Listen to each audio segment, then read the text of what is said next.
200 కోట్ల రూపాయలు 15 మాసాలు తెచ్చిన వాడు ఎవరైనా ఉంటే వైసీపీలో ఎవరైనా తీసుకొచ్చి ఉంటే చర్చకి సిద్ధమని చెప్పేసి మనం చేస్తా ఉన్నాం.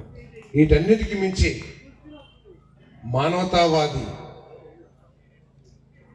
మంచి మనసు కలిగిన వ్యక్తి మన ప్రీతం ముఖ్యమంత్రి చంద్రబాబు నాయుడు గారు. మన నియోజకవర్గానికి ఎవరు అడిగితే వాళ్ళకి సిఎంఆర్ఎఫ్ కానీ, ఎవరు అడిగితే వాళ్ళకి ఎల్ఓసి కానీ దాదాపు 8.5 కోట్ల రూపాయలు ఈ 16 నెలల కాలంలోనే 9 కోట్ల రూపాయలు ఈ 16 నెలల కాలంలోనే ఇచ్చారు. మన నియోజకవర్గం అందరి తరపున ప్రత్యేకంగా ముఖ్యమంత్రి గారికి ఇక్కడి నుంచే వారి పాదాలకి నమస్కారం చేస్తానని చెప్పేసి తెలియజేస్తాను. ఎందుకంటే పేదవాడు పడే కష్టం ఏమిటో తెలిసిన వ్యక్తి, అటువంటి సౌహృదయుడు కాబట్టి, అటువంటి మంచి మనసున్నాడు కాబట్టి అడిగిన ఒక్కరికి కూడా రిజెక్ట్ చేయకోకుండా 9 కోట్ల రూపాయలు ఇచ్చారని చెప్పేసి మీ అందరికీ మనం చేస్తాము.